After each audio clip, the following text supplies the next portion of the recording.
Yum, yum! Oh, hi, Lauren here. I want to show you how to make this cool chain assembly.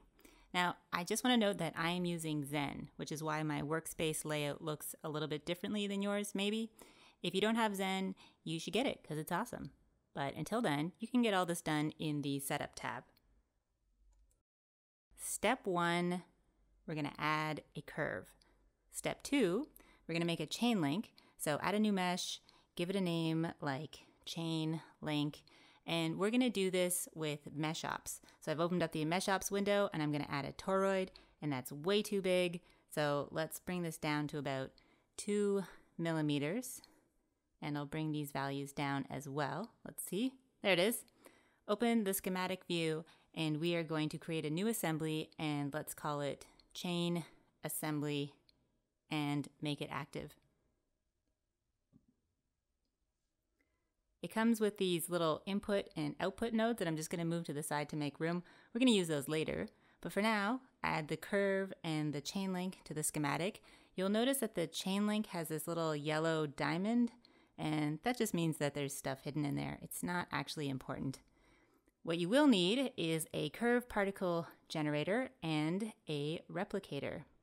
And they never come in a good spot, so I'm just going to rearrange the nodes here. All right, this part's easy. Just follow the clues. Take the curve and plug it into the thing that says curve.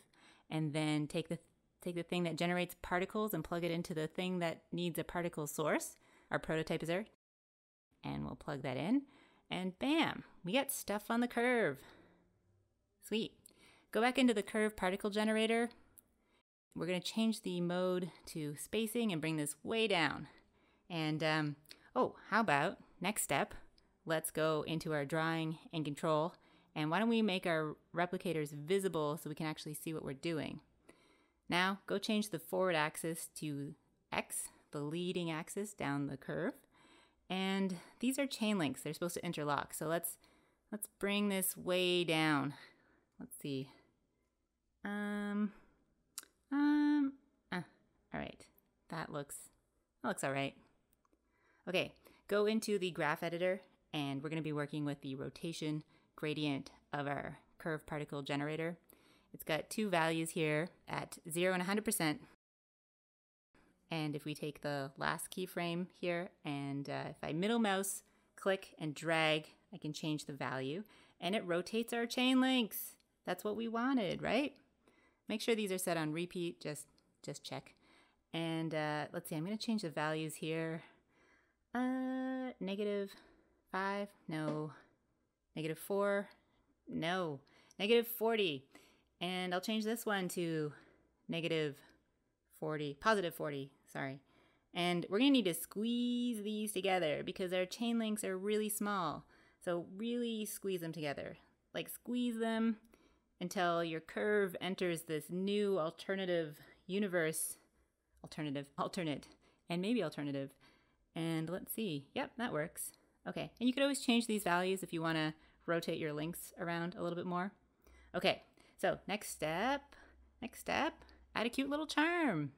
Now, we want the charm to stick on the chain like we did with the chain link, so we're going to bring in the exact same supplies that we had before, curve particle generator and a replicator. And now let's just plug in our stuff here. We're going to do this differently. We're not going to bring the charm in here. We're going to take the prototype little thing here, and then we're going to plug that into the assembly input. Why? Well, if I pop out of here, you can see now that my assembly has this little input node. So I can bring my charm in and then just plug it into the chain assembly. And this is what I wanted. So I wanted to reuse this chain, but I'm going to be making all different kinds of necklaces. So I can just bring in this assembly and plug it in, and it's going to work. Let's pop back in here and grab our curve particle generator. Now this is a useful little tool that we've created where we can, slide our charm along the chain using the offset percentage. We can, increase or decrease the spacing distance between the charms. We can increase or decrease the number of charms or pendants or whatever you're into. It's a great little tool. But wait, we aren't done here. There are links intersecting our charms. That's totally not how a necklace works. So we're going to need to put something in here that's going to delete out those links where the charms are. And to do that, you're going to need a sieve particle modifier. So like a sieve p mod, if you will. And it needs to go in between the curve particle generator and the replicator of the chain. So I'm going to just move this over to the side. Select the noodle here and add that sieve p mod.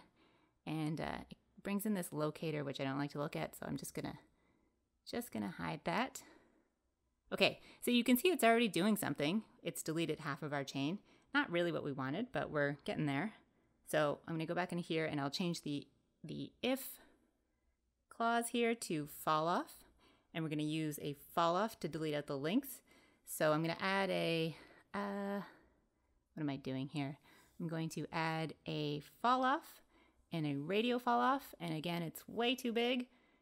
So let me just fix a few things here. Okay, just guessing 15 millimeters. Try that. Nope. 10 millimeters. Great. And we'll change the solid core up to 100% here. Okay, now when we move this fall off around, it deletes the links underneath it, which is what we wanted. Sweet. But what if those fall offs were automatically where the charms are? Wouldn't that be more convenient?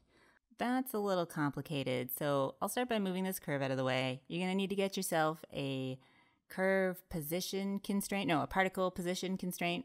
Plug that into the generator, then you need to manually add the world position to your fall off. You got to plug that into there, and you can see now that the fall off is pinned itself to the first charm, but then you got to mess around with this particle ID stuff that goes between 0 and 1, but I don't know how to get to the other guys.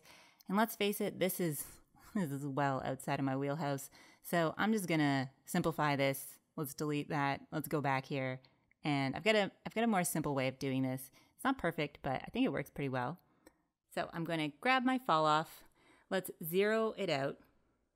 And let's see, I'm gonna parent it underneath the charm. It's hidden, but it's still there, as you can see. I'm going to disconnect it temporarily and make it an input value for our assembly. And let's pop out here. And I'm going to add the fall off to the schematic here on the outside. Oh wait, let me just, guess that didn't get deleted. Okay, let's add this in. And I'll show you why I put it out here later on, but let's just plug it in. You can see everything's working now. And now all we have to do is select that replicator, make sure that include child items is turned on, and then just go up to item, replicators, and freeze replicators. And what that did, as you can see, is there's now a fall off at the location of all the points, but our replicator is gone. So there's that. That's what I was hinting at. It's not as dynamic as it was, but luckily replicators are super easy to set up. So if you ever need to move things around again, you can just hook up another replicator and bring all the pieces in and it works. Or maybe when you save this assembly, you just save an extra little copy of your replicator so you can just hook it up, quickly last minute if you need to and just tuck it off to the side when you don't need it. Okay, so, this is why I put that fall off on the outside. It just makes a big mess. And I don't want to deal with it. So I'm just going to select everything and tuck it off to the side. Cool. So our last step is to save our assembly.